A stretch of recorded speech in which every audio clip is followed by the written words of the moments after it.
तो दोस्तों आपका स्वागत है इजी कॉन्सेप्ट में। आज हम पढ़ने वाले विषय सामाजिक विज्ञान सेट बी का क्वेश्चन नंबर फर्स्ट। बांधों को आधुनिक भारत का मंदिर किसने कहा था? तो पंडित जवाहरलाल नेहरू ने। निम्न में से कौन सी रबी की फसल है? तो गेहूँ। कच्चे माल के आधार पर उद्योग कितने प्रकार के होते हैं? तो 2 प्रकार के। साइमन कमीशन भारत कब आया था? तो 1928। यूरोपीय संघ का मुख्यालय कहाँ स्थित है? तो बेल्जियम। भारतीय रिजर्व बैंक की स्थापना कब हुई थी? तो सन 1935। नेक्स्ट प्रश्न है, रिक्त स्थानों की पूर्ति कीजिए का पहला क्वेश्चन। भारतीय वन्य जीव अधिनियम रिक्त स्थान में लागू किया गया 1972। भारतीय रेल परिवहन को रिक्त स्थान रेल प्रखंडों में संकलित किया गया तो 18। कोलकाता में देश की पहली जूट मिल लगाने वाला था तो सेठ हुकुम चंद। रिक्त स्थान दुनिया का सबसे बड़ा लोकतांत्रिक देश है तो भारत। आर्थिक विकास से जनता के रिक्त स्थान स्तर में वृद्धि होती है तो जीवन में। मधुमक्खी पालन रिक्त स्थान क्षेत्र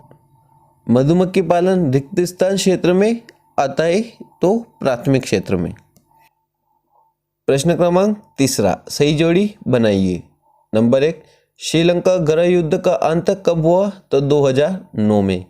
भारत छोड़ो आंदोलन 1942। भारत में वयस्क मताधिकार की उम्र है 18 वर्ष। Olympic games Mexico city. Bharat में है एक लोकतांत्रिक सरकार। सार्वजनिक क्षेत्र सरकार के स्वामित्व वाले क्षेत्र। प्रश्न क्रमांक चौथा, एक शब्द या एक वाक्य में उत्तर दीजिए। बॉक्साइट किस उद्योग के लिए कच्चा माल प्रयुक्त होता है? तो एल्यूमिनियम। राष्ट्रीय राजमार्गों का निर्माण व रख रखाव किस विभाग के अधिकार क्षेत्र में आता है? तो केंद्रीय लोक निर्माण विभाग। आईएमएफ का पूरा नाम क्या है? तो अंतर्राष्ट्रीय मुद्रा कोष या इंटरनेशनल मॉनेटरी फंड। सन औद्योगिक क्रांति सर्वप्रथम कहाँ प्रारंभ हुई थी? तो इंग्लैंड में। वंदे मातरम गीत के रचयिता कौन है? तो बंकिम चंद्र चटर्जी। बहुराष्ट्रीय कंपनियों द्वारा किए गए निवेश को कहा जाता है? तो विदेशी निवेश। प्रश्न क्रमांक 5वां, सत्य असत्य लिखिए। नंबर 1, कांडला बंदरगाह एक जोहरी पतन है, सत्य है। नंबर 2, बिना किसी पारिश्रमिक के काम करवाना कहलाता है, सत्य। रेंडर पेक्ट नामक पशु रोग अमेरिका में फैला था, असत्य है। सन 1804 की नागरिक संहिता को आमतौर पर हिटलर की संहिता के नाम से जाना जाता है, सत्य। लोकतंत्र की सफलता में अशिक्षा बाधक नहीं है, असत्य है। प्रति व्यक्ति आय की गणना सभी देशों के लिए डॉलर में की जाती है, सत्य। जैव और अजैव संसाधन किसे कहते हैं? जैव संसाधन वे संसाधन जिसमें जीवन पाया जाता है, जैसे जैव संसाधन कहलाते हैं, मनुष्य, पशु, पेड़ पौधे आदि। अजैव संसाधन वे संसाधन जिसमें जीवन नहीं, निर्जीव होते, अजैव संसाधन कहलाते। उदाहरण के लिए जल, प्रकाश, मिट्टी आदि। सतत पोषणीय विकास से क्या आशय है? तो यह आर्थिक विकास की वह प्रक्रिया है जिसका उद्देश्य प्राकृतिक संसाधन तथा पर्यावरण में बिना किसी हानि के वर्तमान तथा भविष्य पीढ़ियों दोनों के जीवन की गुणवत्ता बनाए रखना सतत पोषणीय विकास कहलाता है। मृदा अपरदन किसे कहते हैं? तो भारी वर्षा होने के कारण मिट्टी के कटाव को मृदा अपरदन कहते हैं। भूनिम्नीकरण की समस्या को दूर करने के 2 उपाय लिखिए। तो भूनिम्नीकरण की समस्या को दूर करने के लिए नंबर 1, अधिक पेड़ पौधों को लगाना। नंबर 2, भूमि के चारों ओर मेड़ का निर्माण करना और अधिक पशुचारण को भी रोकना। भारत की मुख्य खाद्य फसल का नाम लिखते हुए उसके उत्पादन क्षेत्र को लिखिए। तो भारत की मुख्य खाद्य फसल गेहूं और चावल है। गेहूं उत्पादन क्षेत्र उत्तर प्रदेश, पंजाब तथा चावल उत्पादक क्षेत्र पश्चिम बंगाल है। गहन जीविका कृषि से क्या तात्पर्य है? उत्तर, जब कृषि बड़े भूभाग पर होती है और साधन आबादी वाले क्षेत्रों में होती है तो उसे गहन जीविका कृषि कहते हैं। इस प्रकार की कृषि में जैविक, रासायनिक निवेशों और सिंचाई का अत्यधिक इस्तेमाल होता है। आधारभूत उद्योग क्या है? उदाहरण देकर समझाइए। ऐसे उद्योग जिन पर अन्य कई उद्योग निर्भर रहते हैं आधारभूत उद्योग कहलाते हैं। लोहा इस्पात उद्योग, पेट्रो रसायन उद्योग, सीमेंट उद्योग आदि। राष्ट्रीय अर्थव्यवस्था में उद्योग के कई दो योगदान लिखिए। तो राष्ट्रीय अर्थव्यवस्था में उद्योग के योगदान, नंबर 1 रोजगार के अवसर बढ़ाते हैं, नंबर 2 वस्तु की पूर्ति बढ़ती है और महंगाई कम होती है। प्रश्न क्रमांक 10वां, डिजिटल भारत क्या है समझाइए। यह एक प्रकार का फ्लैगशिप प्रोग्राम है जिसके तहत भारत को डिजिटल बनाने का प्रयत्न किया जा रहा है। इसके अंतर्गत भारत के आम नागरिकों को इलेक्ट्रॉनिक और डिजिटल संसाधनों के बारे में अवगत करना और डिजिटल इंडिया मिशन प्रधानमंत्री ने 1 जुलाई 2015 को लागू किया था। अथवा क्वेश्चन है, सड़क परिवहन के कोई दो महत्व लिखिए। तो सड़क परिवहन के महत्व, उबड़ खाबड़ नदी पहाड़ों पर भी सड़क बनाकर मुख्य सड़क से जोड़ा जा सकता है। सड़कों के निर्माण की लागत बहुत कम होती है। प्रश्न नंबर 11वां, राजमार्ग से क्या आशय। राज्य की राजधानियों को जिला मुख्यालय से जोड़ने वाली सड़कें राजमार्ग कहलाती है। इसकी व्यवस्था तथा निर्माण का दायित्व राज्य के सार्वजनिक निर्माण विभाग का होता है। स्वर्णिम चतुर्भुज महाराजमार्ग किसे कहते हैं। तो भारत सरकार ने दिल्ली, कोलकाता, चेन्नई और मुंबई व दिल्ली को जोड़ने वाली 6 लेन वाली महाराजमार्ग की सड़क परियोजना प्रारंभ की है। इसमें 2 गलियारे प्रस्तावित है। प्रथम उत्तर दक्षिण गलियारा श्रीनगर से कन्याकुमारी से जोड़ता है, तथा दूसरा पूर्व पश्चिम गलियारा जो सिलचर को पोरबंदर से जोड़ता है। आयात शुल्क किसे कहते हैं। जब एक देश का सामान दूसरे देश की सीमाओं को पार करता है तो उन पर सरकार द्वारा कर लगाया जाता है। यह शुल्क बंदरगाह, हवाई अड्डे इत्यादि जगहों पर वसूला जाता है। गिरमिटिया मजदूर किसे कहते हैं। गिरमिट शब्द अंग्रेजी के एग्रीमेंट से बना है जिसका कागज पर अंगूठे का निशान लगवाकर हर साल हजारों मजदूर दक्षिण अफ्रीका या अन्य देशों को भेजे जाते थे। इस दस्तावेज के आधार पर मजदूर गिरमिटिया कहलाते हैं। जावर कौन थे। तो 19वीं सदी में उद्योगपति नए मजदूरों की भर्ती के लिए पुराने और विश्वास कर्मचारी रखते थे जिसे जोबर कहते हैं। ईटी पॉल कौन था। तो यह एक लोकप्रिय म्यूजिक कंपनी का प्रशासक था जिसने 1900 में संगीत की एक किताब प्रकाशित की थी। पंचांग किसे कहते हैं। पंचांग चांद सूरज की गति, ज्वार भाटा के समय और लोगों के दैनिक जीवन से जुड़ी कई अहम जानकारियां देता है। वार्षिक प्रकाशन पंचांग कहलाता है। पांडुलिपियां क्या थी।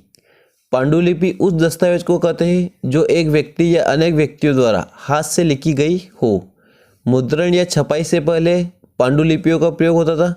पांडुलिपियां ताड़ के पत्तों या हाथ से बने कागज के पत्तों पर लिखी जाती थी। चैप बुक से क्या आशय। तो पॉकेट बुक के आकार की किताबों के लिए इस्तेमाल किए जाने वाला शब्द है। इन्हें आमतौर पर फेरी वाले बेचते थे। ये 16वीं सदी में मुद्रण के कारण लोकप्रिय हुई। निरंकुशवाद से क्या आशय। निरंकुशवाद शब्द का मूल शब्द निरंकुश है। निर प्लस अंकुश अर्थात जिस पर कोई अंकुश या नियंत्रण न हो। निरंकुशवाद प्राय सरकार या राजशाही के लिए उपयोग किया जाता है। सेवा क्षेत्र को उदाहरण सहित समझाइए। तो वे क्रियाएं जो किसी वस्तु का उत्पादन नहीं करती बल्कि प्राथमिक व द्वितीयक आर्थिक क्रियाओं के विकास में सहायता करती है, तृतीय क्षेत्र या सेवा क्षेत्र कहते हैं। उदाहरण के लिए परिवहन के साधन, बैंक और बीमा आदि। महात्मा गांधी राष्ट्रीय ग्रामीण रोजगार गारंटी अधिनियम क्या है। तो उत्तर, मनरेगा को एक वित्तीय वर्ष में कम से कम 100 दिनों की गारंटीकृत मजदूरी रोजगार प्रदान करके ग्रामीण क्षेत्रों में आजीविका सुरक्षा को बढ़ाने के उद्देश्य से शुरू किया गया था। यदि सरकार रोजगार उपलब्ध कराने में असफल रहती है तो वह लोगों को बेरोजगारी भत्ता देगी।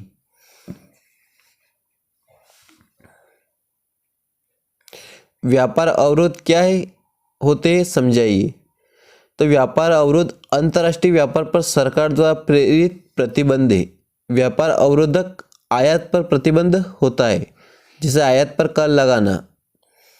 अवरोध का प्रयोग विदेशी व्यापार पर नियंत्रण, उद्योगों को प्रतिस्पर्धा से बचाने के लिए भी प्रयोग किया जाता है। बहुराष्ट्रीय कंपनियों से आप क्या समझते हैं? तो बहुराष्ट्रीय कंपनियां वह संगठन होते हैं जो अपने देश की तुलना में एक या एक से अधिक देशों में वस्तुओं या सेवाओं के उत्पादन को नियंत्रित करती है, जैसे Ford Motors, Samsung, Tata Motors आदि। जैव विविधता क्या है? यह मानव जीवन के लिए क्यों महत्वपूर्ण है, समझाइए। उत्तर: किसी निश्चित भौगोलिक क्षेत्र में पाए जाने वाले जीवों की संख्या, उनकी विविधता अर्थात विभिन्न प्रकार की प्रजातियां पाई जाती है, इसे ही जैव विविधता कहते हैं। जैव विविधता हर एक जीवों के जीवन के लिए आवश्यक है। इसी क्षेत्र में मानव और दूसरे जीवधारी एक पारिस्थितिक तंत्र का निर्माण करते हैं, जिसका मानव भी एक हिस्सा है। मानव अपनी आवश्यकता की पूर्ति इन्हीं जीवधारियों से करता है, जैसे वह पेड़ पौधों से खाद्य सामग्री और ऑक्सीजन प्राप्त करता है, तथा वह जीव जंतु को भी पालतू पशु बनाकर अपने जीवन का निर्वाह करता है। इसलिए जैव विविधता अन्य जीवों के लिए नहीं बल्कि मानव जीवन के लिए भी महत्वपूर्ण है। भारत में वनों को कितने भागों में बांटा गया है, समझाइए। भारत के वनों को 3 भागों में बांटा गया है: आरक्षित वन, रक्षित वन, अवर्गीकृत वन। आरक्षित वन: भारत में 50% से ज़्यादा आरक्षित वन है, जिसमें वन्य एवं जीवों को संरक्षित रखा जाता है। रक्षित वन: भारत में 33% भाग रक्षित है। इन वनों को नष्ट होने से बचाया जा सकता है। अवर्गीकृत वन: इन वनों में सभी प्रकार के वन पाए जाते हैं, जैसे मेघालय, असम, नागालैंड, मणिपुर आदि। संघीय शासन व्यवस्था क्या है, समझाइए। तो संघीय शासन व्यवस्था से तात्पर्य उस शासन व्यवस्था से जिसमें शक्ति का विभाजन केंद्र और राज्यों के बीच होता है। संघीय शासन व्यवस्था पूरी तरह केंद्रीकृत व्यवस्था न होकर संघवाद के आधार पर व्यवस्थित होती है, जिसमें राज्यों का संघ होता है और एक केंद्रीय शक्ति होती है। शक्ति का विभाजन केंद्र और राज्यों में किया जाता है। कभी कभी भारत की भाषाई विविधता के कारण भी भारत की संघीय प्रवृत्ति पर नकारात्मक प्रभाव पड़ता है। केंद्र और राज्यों में सत्ता का विभाजन कैसे हुआ है, समझाइए। तो भारतीय संविधान में स्पष्ट रूप से केंद्र और राज्य सरकारों के बीच विधायी शक्तियों को 3 भागों में बांटा गया है। संघ सूची: इस सूची से संबंधित कानून केंद्र सरकार बनाती है, जैसे प्रतिरक्षा, बैंकिंग, विदेशी, राष्ट्रीय महत्व के विषय। राज्य सूची: इसमें पुलिस, व्यापार, वाणिज्य, कृषि, सिंचाई और प्रांतीय महत्व के विषय आते हैं। इस पर कानून बनाने का अधिकार राज्य सरकार को है। समवर्ती सूची: इस विषय पर कानून केंद्र और राज्य सरकार दोनों बना सकते हैं, जैसे शिक्षा, वन, विवाह आदि। स्व सहायता समूह किन चीज़ों के लिए ऋण देता है? स्व सहायता समूह देश में लोगों की आय बढ़ाने के लिए कार्य कर रहा है, जिसे आजीविका मिशन नाम दिया गया है। यह समूह ग्रामीण और शहरी क्षेत्र में कार्यरत है और इनका उद्देश्य है जरूरतमंद लोगों को ऋण देना, जिससे कि उनका सामाजिक और आर्थिक विकास हो सके और उनकी आय बढ़ सके। सामान्यतः स्व सहायता समूह लोगों को अपने छोटे छोटे व्यवसाय शुरू करने के लिए ऋण देता है, जैसे किराना दुकान, डेयरी उद्योग, पशुपालन, अगरबत्ती निर्माण आदि के लिए स्व सहायता समूह लोगों को ऋण देता है। औपचारिक और अनौपचारिक क्षेत्र के ऋण में कोई 3 अंतर लिखिए। तो औपचारिक और अनौपचारिक ऋण: औपचारिक ऋण बैंक और सहकारी समितियों द्वारा दिया जाता है। अनौपचारिक ऋण मालिक, साहूकार और व्यापारी द्वारा दिया जाता है। इसमें ब्याज की दर अपेक्षाकृत कम होती है, इसमें ब्याज की दर अपेक्षाकृत ज़्यादा होती है। यह भारतीय रिजर्व बैंक की निगरानी में कार्य करता है। इन पर किसी का नियंत्रण नहीं होता है। असहयोग आंदोलन के कोई 4 कारण समझाइए। असहयोग आंदोलन के प्रमुख कारण: नंबर 1, रोलेट एक्ट असहयोग आंदोलन का प्रमुख कारण है, क्योंकि इसमें शंका के आधार पर भारतीयों को जेल में डालने लगे, इसलिए इसे काला कानून भी कहते हैं। आर्थिक कारण: प्रथम विश्व युद्ध के बाद आर्थिक स्थिति पर बहुत गहरा प्रभाव पड़ा। युद्ध के बाद वस्तुओं का अभाव, मूल्य में वृद्धि, कालाबाजारी, करों में वृद्धि आदि के कारण जनसाधारण को आर्थिक संकट का सामना करना पड़ रहा था। और नंबर 3, प्रथम विश्व युद्ध के कारण चीन, भारत आदि देशों में राष्ट्रीयता की लहर आई और राष्ट्रीय आंदोलन का स्वरूप बदल गया। जलियांवाला बाग हत्याकांड क्या था, समझाइए। पंजाब में भी रोलेट एक्ट अधिनियम का विरोध हुआ। पंजाब में ब्रिटिश सरकार ने अनेक जगहों पर लाठी गोली चलाई। 10 अप्रैल को कांग्रेस के 2 प्रभावी नेता डॉक्टर सत्यपाल और सैफुद्दीन किचलू को गिरफ्तार किए गए और उन्हें जेल भेज दिया गया। इन गिरफ्तारियों के विरोध में अमृतसर के जलियांवाला बाग में 13 अप्रैल को बैसाखी के दिन विरोध सभा हुई। सभा जनरल डायर ने बिना चेतावनी के सैनिकों को गोली चलाने का आदेश दिया, जिसके परिणाम स्वरूप 800 सैनिक मारे गए और 2000 के लगभग घायल हो गए। इसके बाद असहयोग आंदोलन प्रारंभ हुआ। राजनीतिक दलों के कोई 4 कार्य लिखिए। तो राजनीतिक दलों के कार्य: जनमत का निर्माण करना। राजनीतिक दल देश की समस्याओं को स्पष्ट करके जनता के सामने रखते हैं, जिससे जनमत के निर्माण में सहायता मिलती है। चुनाव लड़ना। प्रत्येक राजनीतिक दल चुनाव में अपने उम्मीदवार खड़े करते हैं और अपने पक्ष में मतदान करने की अपील करते हैं। सरकार का निर्माण करना। जिस राजनीतिक दल को बहुमत मिलता है वह सरकार बनाता है। जनता और सरकार के बीच की कड़ी। वे जनता की आवश्यकता और समस्या को सरकार तक पहुंचाते हैं। राजनीतिक दलों के सामने आने वाली कोई 4 चुनौतियों का वर्णन करें। तो राजनीतिक दलों की प्रमुख चुनौतियां: नंबर 1, धन और अपराधी तत्वों की घुसपैठ के कारण आज सभी राजनीतिक दल चुनाव जीतना चाहते हैं। वंशवाद की चुनौती के कारण आज नेता अपने ही नज़दीक और परिवार के लोगों को आगे बढ़ाना चाहते हैं। राजनीतिक दलों के कुछ ही व्यक्ति के पास ताकत होती है, जिससे सारे फैसले वही लेते हैं। विभिन्न पार्टियों की नीतियों और कार्यक्रम में अंतर होता है। प्रश्न क्रमांक 23वां, भारत के मानचित्र पर निम्न परमाणु संयंत्रों को दर्शाइए। काकरापारा, रावतभाटा, कलपक्कम और नरोरा। तो नरोरा उत्तर प्रदेश में, गुजरात में काकरापारा और तमिलनाडु में कलपक्कम परमाणु